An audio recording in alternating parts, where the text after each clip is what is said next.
Praise the lord. దేవుని నామానికి స్తోత్రాలు. ప్రభునందు ప్రియమైన దేవుని బిడ్డలారా, మీ అందరికీ ప్రభు పేరిట వందనాలు తెలియజేస్తున్నాం. అందరూ బాగున్నారండి? మీ పిల్లలు బాగున్నారా? మీరు బాగున్నారా? ఉదయం లేచిన తర్వాత అందరూ ప్రార్థన చేసుకున్నారా? దేవుని బిడ్డలారా గమనించండి, ఏది మర్చిపోయినా కానీ ప్రార్థన మర్చిపోకండి. చాలామంది చాలా పనుల్లో పడి, చాలా కార్యక్రమాల్లో పడి ప్రార్థన మర్చిపోతున్నారు, వాక్యాన్ని చదవటం మర్చిపోతున్నారు, సంపాదన విషయమై పరుగులు తీస్తున్నారు. దేవుని బిడ్డలారా గమనించండి, భూమి ఆకాశాలను సృష్టించినటువంటి సృష్టికర్త మన ప్రభువైన యేసుక్రీస్తు, ఆయన యందు మనం నిరీక్షణ కలిగి ఉన్నప్పుడు ప్రతి ఒక్కరిని దేవుడు ఆశీర్వదించి ముందుకు నడిపిస్తాడు. ఈరోజు దేవుని వాక్యంలో నుండి కొన్ని విషయాలు మీతో మాట్లాడాలని నేను ఆశపడుతూ ఉన్నాను. నిర్గమకాండం నుండి 3వ అధ్యాయం 12వ వచనాన్ని ఒకసారి జ్ఞాపకం చేసుకుందాం. ఆయన నిశ్చయముగా నేను నీకు తోడయిందును, నేను నిన్ను పంపితుననుటకు ఇది నీకు సూచన. చిన్న ప్రార్థన చేసుకుందాం. మహాపరిశుద్ధుడైన తండ్రి, చదవబడిన వాక్యం మీద మీకు కన్ను దృష్టి ఉంచి నాలో మీరుండి మా బిడ్డలందరితో మాట్లాడమని యేసు నామములో ప్రార్థిస్తున్నాం తండ్రి, ఆమేన్. దేవుని బిడ్డలారా గమనించండి, దేవుడు మోషేతో మాట్లాడుతున్నాడు. మోషే, నేను నీకు తోడై ఉంటాను. కారణం ఏంటంటే దేవుని బిడ్డలారా, మోషేను దేవుడు ఐగుప్తుకి పంపిస్తున్నాడు, ఫరో యొద్దకు పంపిస్తున్నాడు. ఐగుప్తులో 430 సంవత్సరాల నుండి బానిసత్వం వహిస్తూ నశించిపోతున్న ప్రజలను విడిపించడానికి దేవుడు మోషేను పంపిస్తున్నాడు. మోషేను పంపించేటప్పుడు దేవుడు మాట్లాడుతున్నాడు మోషేతో, మోషే, నీకు నేను తోడుగా ఉంటాను. దేవుని బిడ్డలారా గమనించండి, మోషేను ఎందుకు పంపిస్తున్నాడు అని అంటే, తన స్వరూప్యంలో చెక్కున్న ప్రజలను విడిపించి పాలు తేనెలు ప్రవహించే దేశానికి నడిపించాలని దేవుని యొక్క సదుద్దేశం. దేవుని బిడ్డలారా గమనించండి, ఇశ్రాయేలీయులు చాలా కష్టపడుతున్నారు. ఐగుప్తులో ఇశ్రాయేలీయులు చాలా బాధపడుతున్నారు. అడుస్తూ త్రొక్కుతున్నారు, ఇటుకలు చేస్తున్నారు, బరువులు మోస్తున్నారు, బరువులు లాగుతున్నారు.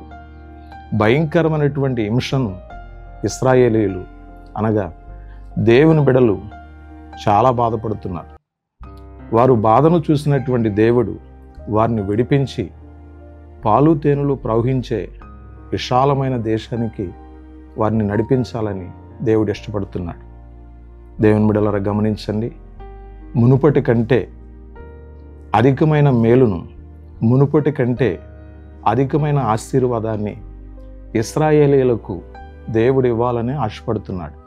దేవుని బిడ్డలారా గమనించండి, నీవు ఏ స్థితిలో ఉన్నప్పటికీ ఆ స్థితి నుండి దేవుడు నిన్ను పైకి లేపి ఆశీర్వదించాలని ఆశపడుతున్నాడు.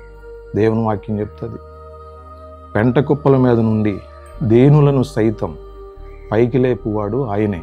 దేవుని బిడ్డలారా గమనించండి, భయంకరమైన అంధకారములో, భయంకరమైన చీకటిలో, భయంకరమైనటువంటి దుస్థితిలో నశించిపోతున్న ఇశ్రాయేలీయులను ఒక ఉన్నతమైన స్థానానికి నడిపించాలని దేవుని ఆశ. అందుకు గాను దేవుడు మోషేను వాళ్ళ మధ్యలోనికి పంపిస్తున్నాడు. దేవుని బిడ్డలారా గమనించండి, నీవు ఏ స్థితిలో ఉన్నావు? ఇశ్రాయేలీయుల వలె భయంకరమైనటువంటి దుస్థితిని అనుభవిస్తున్నావా? అంధకారమును అనుభవిస్తున్నావా? భయంకరమైనటువంటి బరువులు మోస్తూ, భయంకరమైనటువంటి భారములను మోస్తూ, కృంగిపోతూ, నలిగిపోతూ, విసికి వేస్తారిపోతూ, కన్నీటితో, దుఃఖముతో నీ జీవితాన్ని గడుపుతున్నావా?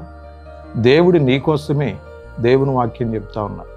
దేవుని బిడ్డలారా గమనించండి, ఇశ్రాయేలీయులను భయంకరమైన స్థితి నుండి బయటికి తీసుకుని వచ్చి పాలు తేనెలు ప్రవహించే దేశానికి నడిపించాలని దేవుడు ఆశపడుతున్నాడు.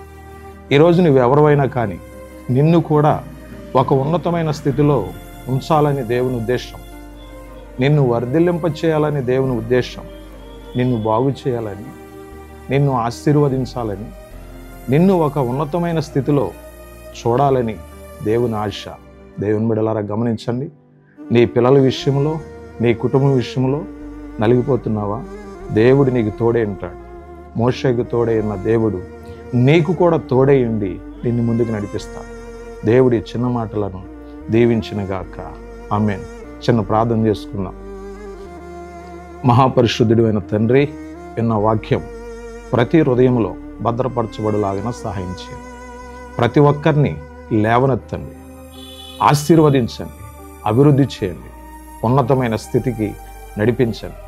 కష్టాల నుండి, బాధల నుండి, ఇబ్బందుల నుండి, సమస్యల నుండి మా బిడ్డలందరినీ విడుదల చేసి అద్భుతమైనటువంటి మార్గంలో నడిపించి నీ నామానికే మహిమ తెచ్చుకున్నామని యేసు పరిశుద్ధ నామంలో ప్రార్థన చేసి వేడుకుంటున్నాం తండ్రి. ఆమేన్. God bless you. మీ అందరికీ వందనాలమ్మా.